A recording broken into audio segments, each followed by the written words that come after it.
Welcome to Salute, the official podcast of a national salute to America's heroes, presented by Northrop Grumman. No one out-innovates Northrop Grumman. From creating next-generation aircraft like the B-21 to developing drones that fly where others can't. Northrop Grumman won't tell you what's possible, they'll show you. Visit ngc.com to find out more. Well, I'm Zach Harencak, and we have two great Americans as our guests today at our podcast for the National Salute to America's Heroes. General Bussiere is the commander of Air Force Global Strike Command. He's a four-star general in America's Air Force. And Tom Jones is corporate vice president and president of Northrop Grumman's Aeronautics Systems Sector. And gentlemen, welcome to the podcast. This is kind of exciting. We're all here together to bring back the true meaning of Memorial Day here at Miami Beach on our ninth show. And I know, General Bussiere, you've been here many times. Tom, you're Northrop Grumman are one of our new partners, and we can't thank you enough for your continued support as we, all of us, volunteers and team members at the National Salute to America's Heroes, bring back the true meaning of Memorial Day. And gentlemen, why don't we just start with what does that mean to you and your teams? Thanks, Zach.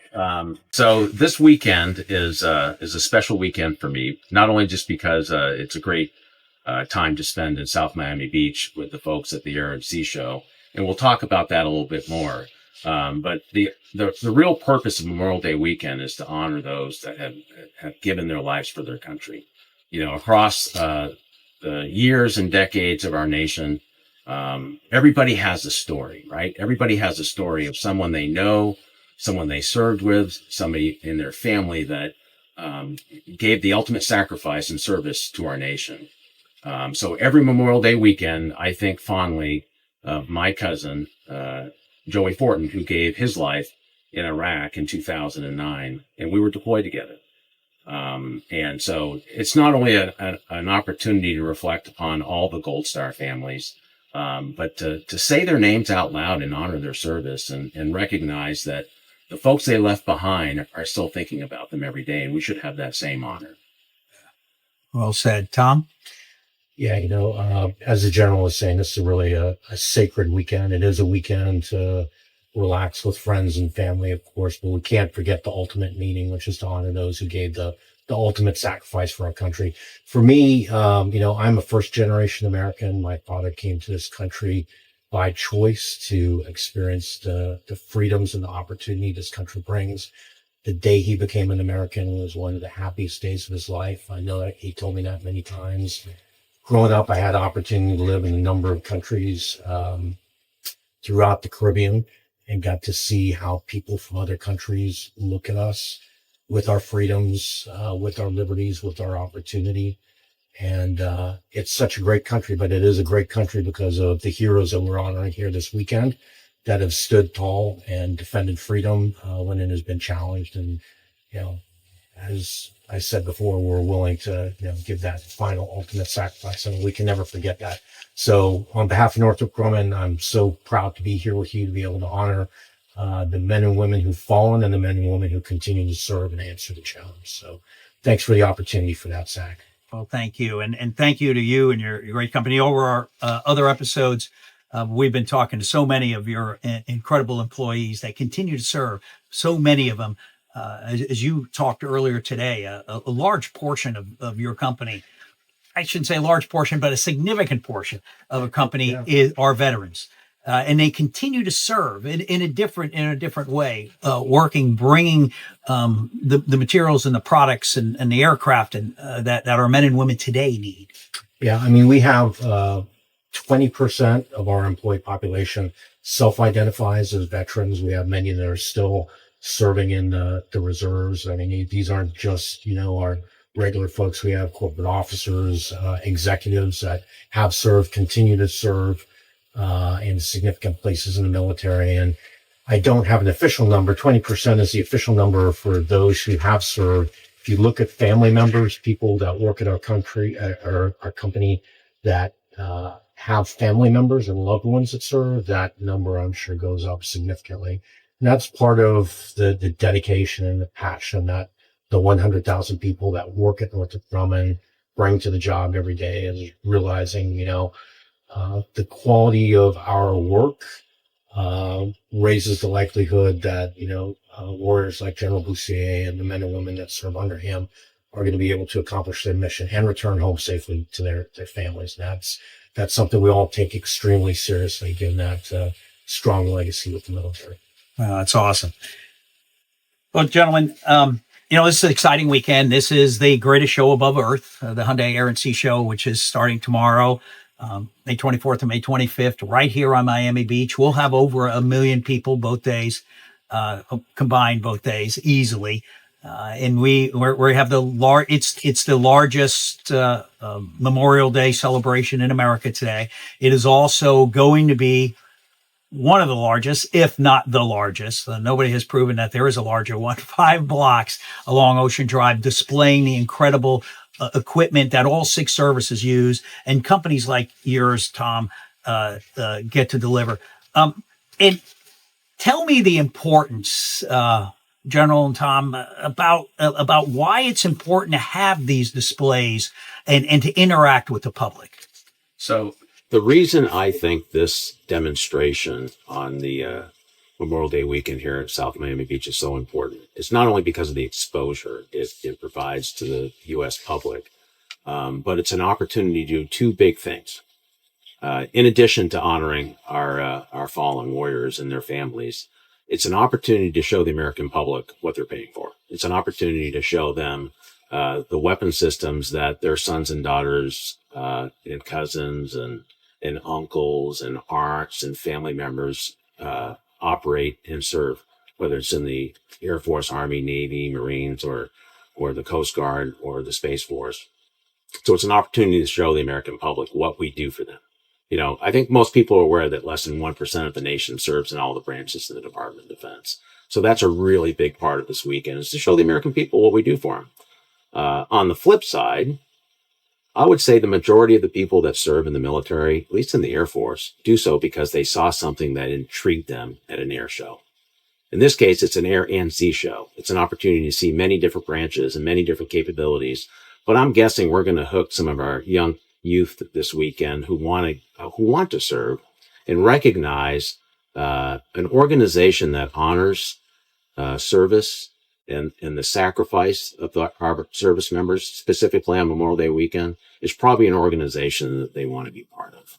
Yeah, and well said, General. And Tom, your company is partnered with us and putting some significant resources here. Why do you think it's important? Many of the same reasons that the general just pointed out. I think for the continued security of our country, we need to continue to be able to recruit young men and women into the armed services. Similarly, we need to be able to attract people into the defense and aerospace industry. And I think being able to showcase some of this technology, we were talking earlier on today about the B-2. If you think about that, design comes from the 1970s and the 1980s, entering service in the 1990s. We have 35 years. This year's 35 years since the first flight of the B-2. It is still the preeminent stealth bomber, stealth aircraft in the world. How many things can you look at that are 35 years in existence and say that's state of the art?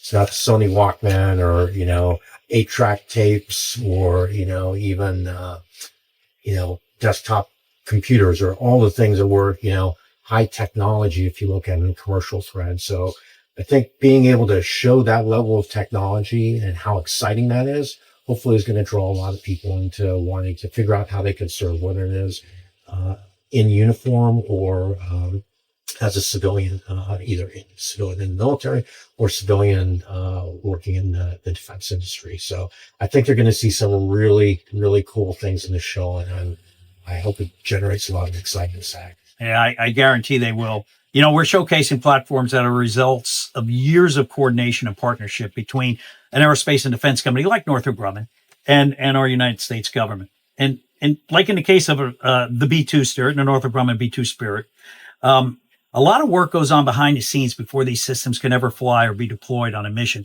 Can you speak to that and perhaps how this relationship has changed from the time the B-1 was developed and now as your team is working hard to deliver the next generation bomber, the B-21 Raider? General? So the B-2's initial fielding, 30 plus years ago, is a pretty astounding accomplishment for the partnership of the Air Force, Department of Defense, and Northrop Grumman, that we worked together to field a capability that had never been fielded before. And in industry and the Air Force have been locked arms for many, many decades, making sure that weapon system remains viable, remains lethal, and remains available to the combatant commanders and the president. If you want to take that up about 10 notches, that's the B-21 Raider. So what we had, I would offer in the B-21 that we maybe didn't enjoy in the B-2 development was we have now decades of experience in industry and decades of experience on ops and maintenance of how to maintain, employ, and optimize an exquisite low observable platform like the B-21. So one of the things that I encouraged for many years is making sure that anybody that got out of the Air Force that had experience in the B-2 was given the opportunity at least to think about service on the other side of the fence in developing the B-21. So we had a lot of veterans, to Tom's point, go and serve in Northrop Grumman and develop the B-21 is what we're seeing today. Yeah, I think I was not involved in the original B-2 program, but I will tell you, with 35 years of industrial experience now, I have not seen the level of collaboration between the government, and that is both the warfighting operator side and it is the acquisition side and the contractor. I mean, it is a really unique experience where we're all coming to the table, bringing our expertise. And I think a lot of the tools that exist now in terms of digital engineering, augmented reality, things like that, advanced simulation capabilities, enable us to all interact together so that things that you would have learned very sequentially in the past, build it first, then learn how to maintain it. We can now combine digital models with augmented reality technology, bring operators in, allow them to look at how they would maintain an aircraft that doesn't even exist yet. That's just a model on the computer.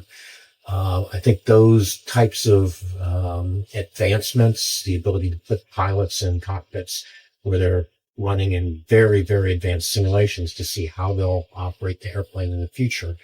These are the types of things, that level of collaboration, and the fact that everyone is all in. We have a very open, transparent relationship, I think is one of the reasons that this is probably, one of the most successful aircraft development programs in many, many decades, right? And it's really exciting to be a part of it, and we're looking forward to delivering this capability to the country.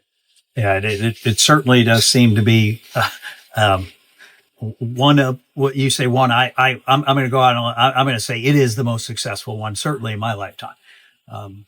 So well done to both to the military and industry collaboration on this incredible weapon system. Well, let's talk a little bit about the B-21. Certainly an exciting program to follow. It's an incredible display of next generation technology and partnership. General Bussiere, you've been vocal in your thoughts on the program. You've even recently calling the B-21 Raider the most exquisite weapon system ever built by human hands. And that's a huge testament to the work that Tom's team is putting in and across the Air Force. Speaking from your Global Strike Command perspective, the end user, if you will, how important is it for American air power, but let's go beyond that, for defense of freedom everywhere? So again, I say that because in my humble opinion, it is an exquisite, technologically advanced platform, generational leap from our previous capabilities designed in the B-2. And again, that's a testament to a lot, right? It's a testament to the Rapid Capabilities Office team. It's a testament to the acquisition professionals. It's a testament to industry. It's a testament to the ops and maintenance teams that we embedded together to develop this capability. And really, that's the magic of it, is it was developed with a combat lethality mindset in mind, hand in glove with the engineers and the acquisition professionals and the industry professionals that knew how to develop a capability so exquisite. Our operators are beyond any capability and capacity I would even have dreamed of 10 years ago in developing how this weapon system is going to be employed. And we can only do that because of the technology and the engineers and the professionals across the board that have been part of this program for over a decade. Our nation will have a capability unseen. No pun intended. Well, first off, thank you for the pun. Second, also, I've known you for 30 years. I've never heard a humble opinion come from you, but thank you. And Tom, this is truly a next generation aircraft. But like you said with the B-2, that is still state of the art 35 years later. This airplane we already know is going to be state of the art 50 years from now. Yeah, absolutely. I mean, the Air Force was very smart in how they set the requirements for this system to have ample room for modernization and upgrades as they go along. And, we, again, by virtue of a lot of these more advanced engineering tools we have today, we've been able to maintain and meet those requirements for margin. So I'm confident that we're going to be able to do that. We're working even now with some of the pilots and commanders from General Bussiere's Global Strike Command, looking at how is this platform going to be employed? How is it going to be employed in the future? And that to me is phenomenal, to still be in flight test and to be able to, number one, be demonstrating the level of program performance where very busy Global Strike Command operators don't think it's a waste of their time to come out and start talking about what's next, right? I think that's a great testament to how well the program is going with Air Force RCO running it and ourselves working on it. But, also to be able to be thinking always at one step ahead to make sure that the B-21 remains the pacing threat against our adversaries. All right. And General, you always like to say that long-range strike is why the United States Air Force is independent and actually exists. Long-range strike is the foundation of the defense of our world commitments. And this particular platform has to be produced in quantity, because quantity has a quality to itself. Because right now, our other long-range strike platforms, as amazing as they are overstretched. Right. Yeah. So range and payload is the soul of an Air Force. Range and payload are the soul of an Air Force. And obviously, our independent Air Force post-World War II was a byproduct of what the bomber community primarily demonstrated in the European theater of operations. It is a very unique capability to be able to hold at risk when directed anything on the globe. The underpinning of a peaceful world, in my opinion, is the strength and deterrence of our military. Peace through strength is not just a bumper sticker. It's the reality of Air Force Global Strike Command. Right. Well, tomorrow you are going to give the oath of enlistment. So right now, the numbers keep going up. The recruiters keep giving more and more people, somewhere around 175 right now tomorrow. It's a special day. I know you enjoy doing it probably more than anything else is watching those young men and women, and for all 6 services, raise their right hand and give the oath of enlistment. And I tell people all the time, in 1979, when I raised my right hand, everything good and great in my life happened because I raised my right hand in 1979. Everything good and great in my life came because I joined this great United States military. And Tom, I want your opinions on this too, besides the generals here. What would you tell, because there's going to be a lot of parents there this weekend. You've been here before, and this is a unique opportunity for them to interact with young men and women that have raised their right hand, and to get to see the camaraderie, get to see the skill and the professionalism. What would you tell a parent or an aunt and uncle that brought their loved one here about convincing or at least influencing their loved one to maybe next year raise their right hand and you on the beach right at Show Center enter the United States military? Yeah, so that's a big part of this weekend is the privilege of enlisting all those sailors, soldiers, airmen, Marines, guardians, and coasties into service, right? So here's what I tell young service members, enlisted and officer, is they don't really understand completely what the military and what service is all about, but they have a reason to join. Why they joined is not going to be why they stay. It's okay. Everybody goes through it. You know, they join because they want an opportunity. They want a skill set. They want to travel and see the world. They want to serve because they're a legacy server. Their mother, father, aunt, and uncle, somebody they respected served, and they want to follow in their footsteps. All good. But I'd offer to you why they stay is because of two major things in my experience. The opportunity the service provides and the impact they can have on their fellow airmen, soldiers, sailors, Marines, guardians, and coasties, and their families, and the impact they can have on our nation. So it's not to marginalize service and other capabilities or capacities in our nation, because we need service everywhere. But the impact and opportunities in the military is unbounded. It's only bounded by their own imagination. And I can guarantee you, I call it getting hooked. Once we get them hooked, they're just going to want more and more and more. And we'll be here next year. That's right. And Tom, not everybody can join the United States military, but they can serve the defense of freedom everywhere by joining a company like yours. How would you encourage somebody to consider working at Northrop Grumman? You know, I think everybody's reason varies when they come in.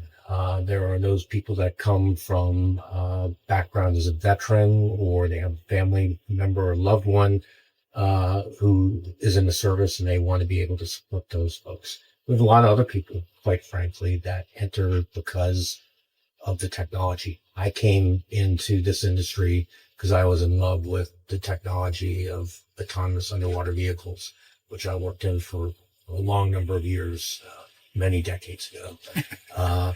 But it wasn't very long before I got out of the engineering design spaces in the labs, and I started interacting with the men and women that were going to be using these systems that I was developing, and began to understand, you know, first them as people. And you know, if your impression of the military comes from the media and movies, I don't think you have an appreciation for the quality of professionalism that exists within our armed services, you know, kind of across the board.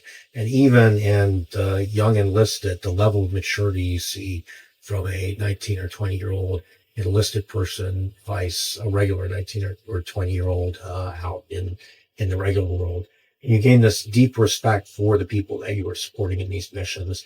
But at the end of the day, to the general's point about what keeps people in the military, will fall in love with the mission and the supporting of the people who perform the mission.